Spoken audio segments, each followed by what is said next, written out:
Başkanım.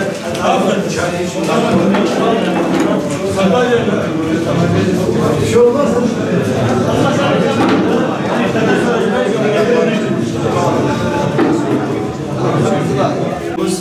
Ortak köyümüze, memleketimize hayırlı olsun.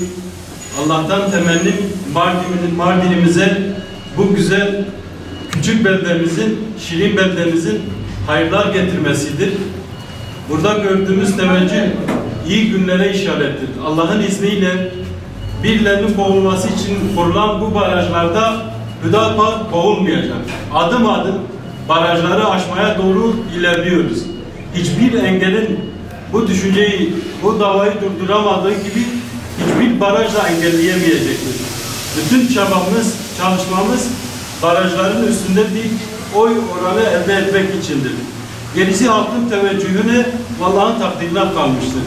Biz, gönüldaşlarımız, kardeşlerimiz, dava erlerimiz bu minvalde, bu amaca doğru çalışmakla yükümlüyüz. Zafer Allah'ın elindedir. Dilediği zaman dilediğine verecektir. Yalnız size şunu söylüyorum, bunu altını çizin ve unutmayın.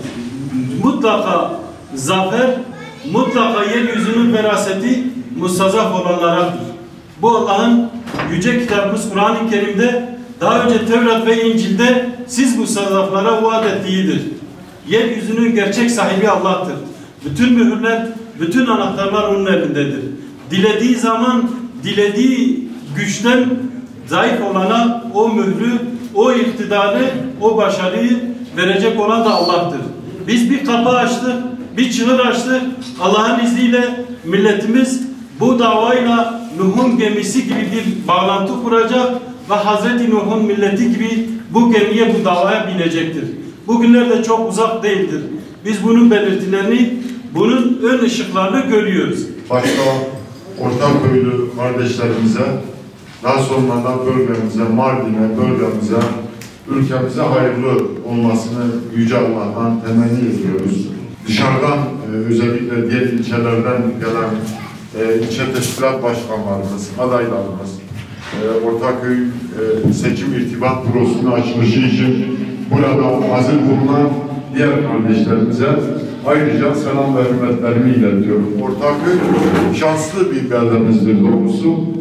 Hemen bütün milletvekili adaylarımız, yani Mardin'in 6 tane milletvekili adayı şu anda aramızda bulunmaktalar. Biz siyasette farklılık kazandırmak için yola çıktık.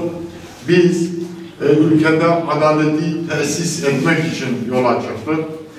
Türkiye'nin gerçekten Hüdapar'a ihtiyacı vardır.